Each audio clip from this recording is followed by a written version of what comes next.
Hello বন্ধুরা, এই গরমে সবাই কেমন আছো? ভীষণ খারাপ, আমার তো আমি ভীষণই খারাপভাবে আছি এই গরমের মধ্যে।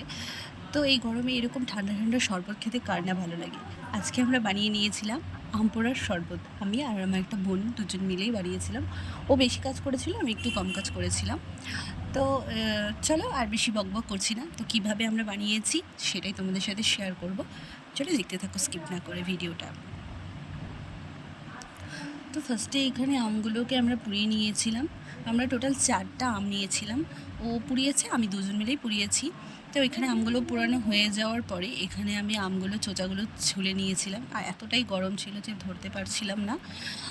দেন আমরা এখানে আমগুলো ছোলা হয়ে যাওয়ার পর ছোটো ছোটো করে টুকরো করে কেটে নিচ্ছিলাম। মানে এতটাই গরম লাগছিল যে কাটতেও খুব কষ্ট হচ্ছিল।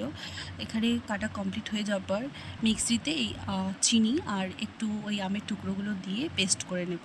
তো একবারে হয়নি, দুবারে করতে হয়েছিল। যাই হোক, তো এখানে পেস্ট করা কমপ্লিট হয়ে গেছে।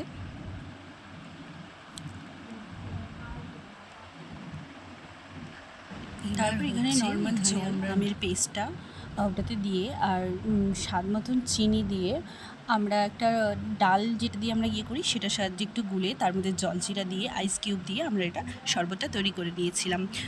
তো এই গরমে সবাই এটা ট্রাই করে দেখো, আর আমার ভিডিওটা ভালো লাগলে লাইক কমেন্ট শেয়ার করে দিও। Thanks for watching my video.